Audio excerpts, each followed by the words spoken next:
Okay, so wherever you look lately, the news seems dominated by Israel and, the ongoing conflicts. It really does. It's front and center.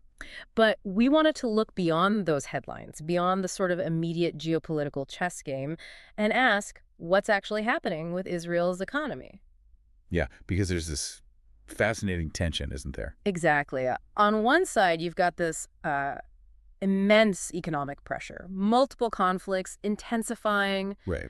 It sounds like a recipe for disaster. But then somehow there's this surprising resilience, an undercurrent of strength that seems almost counterintuitive. Right. So that's what this deep dive is all about. We're going to try and pull back the layers on Israel's war economy. And we've sifted through a whole stack of sources for you: articles, research papers, expert commentary, that kind of thing. Our mission really is to boil it all down, to give you the clearest possible picture of what's going on based on what those sources are telling us. Hmm. It's complicated. Definitely complex. Okay, so where do we start? The immediate pressures seem like the logical place. Yeah, let's set the scene. I mean, Israel is fighting on multiple fronts, right? Simultaneously. That's key. You've got the heavy fighting in Gaza against Hamas, which has been going on since, what, October 7th, 2023. Right. Then there are the airstrikes in Lebanon responding to Hezbollah. And more recently, those attacks deep inside Iran aimed at its nuclear program. That adds a whole new dimension. So how does all that translate, like, immediately into economic strain? What are the first things you see? Well, the cost of war, it's not just the terrible human cost, the lives and destruction, though that's obviously paramount. Of course. But economically speaking, you've got, first, the huge financial cost: equipment, munitions, logistics. It all adds up incredibly fast. And then there's the people cost, isn't there? Taking workers away from their regular jobs. Exactly, that's critical. Yeah. A massive number of reservists get called up, pulled out of the civilian workforce, and that hits the labor market hard and fast. We're talking a really significant chunk of the workforce, potentially. People Yeah. just gone from their desks or their factory floors. Yes. And add to that, the fact that work permits for many Palestinians have been canceled. Right, and border crossings are much harder. So it makes filling jobs incredibly difficult, even though, paradoxically, Israel's unemployment rate was actually pretty low in April, around 3%. So it's not like people can't find work, it's that employers can't find people for certain jobs. Is that it? Precisely. You get these severe labor shortages, Efficient. especially in sectors like, say, construction or agriculture, Yeah. which relied heavily on Palestinian labor. Okay, and meanwhile, the money flowing out for the military itself. That's, You said it's skyrocketing. skyrocketing is probably the right word. The numbers are pretty stark. Give us a sense of the scale. Okay, so according to a report from SIPRI, Yeah. the Stockholm International Peace Research Institute, back in April, military spending in 2024 jumped 65% 65%. in 1 year. Yep. Hitting about 46.5 billion US dollars. That's roughly 40.4 billion. Wow. What does that mean as like a share of the whole economy? It means military spending is now 8.8% of Israel's GDP. 8.8%. That's huge. How does that compare globally? It's the second highest in the world. Only Ukraine, which is in a full-scale invasion, is higher. That really puts it in perspective, doesn't it? It's an enormous commitment of national resources. It absolutely is. It signals a fundamental shift in economic priorities towards security, and it's not slowing down. No. What about next year? Well, the 2025 budget is projected to be Israel's biggest ever. We're talking 756 billion Israeli shekels, Which is about, around 215 billion US, or 187 billion. That's up 21% from last year. and how much of that is defense? The Times of Israel reported $38.6 billion specifically earmarked for defense within that budget. So the financial burden is immense. We heard from Itai Eider, an economics professor at Tel Aviv University. Yes, his analysis really underscored the costs. He said the war is very costly and brings huge uncertainty for both the short and the long term, affecting everything: budget, deficit, GDP, national debt. It ripples through the whole system. But beyond those big, almost abstract numbers, what's the day-to-day reality like for ordinary Israelis? Yeah, it's important not to lose sight of that. Over the last, say, 20 months or so, you've had many Israelis spending hundreds of days on reserve duty. Away from families, jobs. Exactly. Others have had to evacuate their homes near the borders. Think about the disruption that causes. Huge upheaval. Social services are stretched thin trying to cope. And, since those attacks last Friday, many people just haven't been able to work. In which sectors particularly? We're seeing impacts in manufacturing, trade, tech, even education. Plus, you mentioned the recent attacks.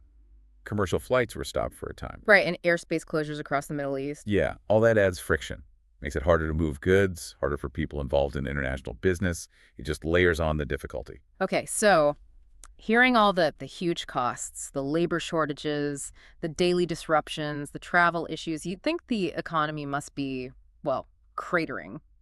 That would be the logical assumption, wouldn't it? Yeah. But here's where it gets really interesting. We're seeing reports like from Benjamin Bentel. He's a retired economics professor from Haifa University. And he's actually saying the economy, while it struggled, has been, quote, surprisingly strong. Yeah, that's the surprising resilience we mentioned at the start. How? I mean, how is that even possible with all those headwinds? What's propping it up? Well, it's a mix of things. First, the government did take steps to shore up finances. They raised taxes. Okay. What kind of taxes? The main one is the VAT, the value-added tax on most goods and services. That went up from 17% to 18% this year. Okay, not insignificant. And also the health tax, which comes out of salaries, and national insurance payments, those went up too. So more revenue coming in. But tax hikes alone probably don't explain surprisingly strong, do they? No, not entirely. Bentel points to a couple of key underlying strengths. One is the continued success of Israel's high-tech sector. Ah, yes. The engine room of the economy. Pretty much. And the other factor is that very tight labor market we mentioned. Even with the disruptions, there's still underlying demand for workers in many areas. And Bentel also mentioned something crucial, didn't he? About the feared attacks on infrastructure not happening. Yes, that's a really important point. There were significant worries that Hezbollah or Iran might launch major attacks on critical infrastructure, power grids, internet cables, that kind of thing. Which would have been devastating. Absolutely catastrophic for business continuity. But largely, that hasn't happened. Key systems have remained operational. So that allowed businesses, at least some of them, to keep going. Exactly. It meant that while some sectors clearly suffered badly, tourism is an obvious one, manufacturing, construction, farming too. Right. Other sectors managed to hold up much better. Notably, high tech, the defense industry itself, and also things like retail food sales. And overall, did the economy actually grow? Remarkably, yes. In 2024, the total economic output was over $540 billion. That's actually more than the previous 2 years. More, even with the war. That's genuinely surprising. It speaks to that resilience, doesn't it? Certain sectors are not just surviving, they're adapting, perhaps even finding new opportunities amidst the chaos. Okay, so let's dig into that high-tech sector then. You said it's a critical pillar. Just how important is it to Israel's economy? It's disproportionately important, hugely significant. Give us some numbers. Okay, so high-tech employs about 12% of the workforce. That might not sound enormous, 12%. Okay. but because the salaries are generally very high in tech, those workers end up paying around 25% a quarter of all income taxes collected in the country. Wow. 1/4 of all income tax from just 12% of workers? Yeah, that's according to Jefferies, the U.S. investment bank. It's a massive contribution to government revenue. And beyond taxes. Exports. High-tech services and products make up something like 64% of Israel's total exports. 64%. So most of what Israel sells to the world is tech-related. A huge chunk of it, yeah. And overall, it contributes about 20% of the country's GDP. So vital for wealth creation, taxes, and foreign currency earnings. It really is the powerhouse. Yeah. But I'm looking at our sources here, and there seems to be a worrying sign. Ah, yes. Despite that overall strength, there are some concerning trends within the sector itself. What are they? Well, the number of people employed in high tech within Israel has basically been flat since 2022. It stopped growing. Okay, plateauing. Then in 2024, for the first time in a decade, the number of local high-tech workers actually dropped. Dropped. Why? Where are they going? Well, at the same time, an April report from the Israel Innovation Authority noted an increase in workers leaving the country for long-term relocations, moving abroad. So a potential brain drain. It's certainly a concern. I mean, today, high-tech companies still employ around 390,000 people in Israel. Okay. But they also employ about 440,000 people outside Israel. The workforce is already quite globalized. And the worry is that more might shift abroad. Exactly. The combination of higher taxes, which we mentioned earlier, plus the general instability and uncertainty, it could push more of these highly mobile companies or individual skilled workers to relocate. And that would hit tax revenues, exports, innovation. The whole engine. It's a significant risk factor for the long term. Which brings us neatly to that big question mark, doesn't it? The uncertainty. How does all this instability affect investors, employers, everyone looking ahead? Uncertainty is perhaps the biggest drag right now.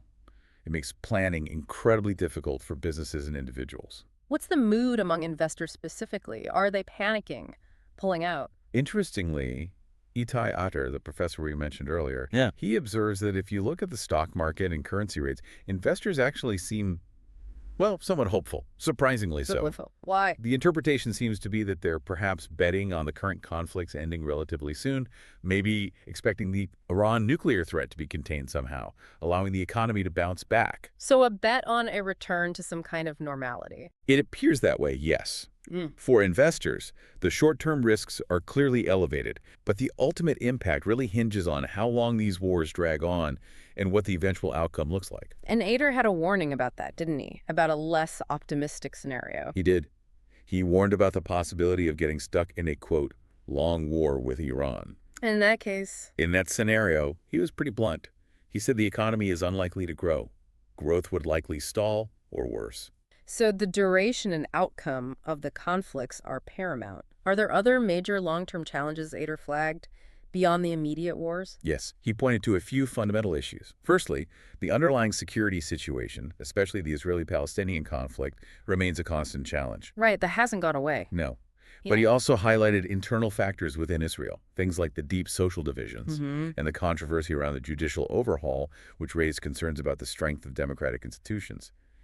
These internal issues, he suggests, also weigh on the long-term economic outlook. So it's a complex mix of external threats and internal pressures shaping the future. Exactly. It's not just about the wars themselves. Okay, so wrapping this up, we've explored this really striking dual narrative today, haven't we? We have, on one side, the undeniable significant economic strain, multiple costly conflicts, labor issues, massive spending. But balanced, almost paradoxically, by this surprising resilience, adaptability, especially in that crucial high-tech sector. And as we've discussed, the future really seems to hang in the balance. It depends so much on how long these conflicts last, how they end. And also on internal stability, those domestic challenges you just mentioned. Right. How Israel navigates those internal divisions and institutional questions will be key too.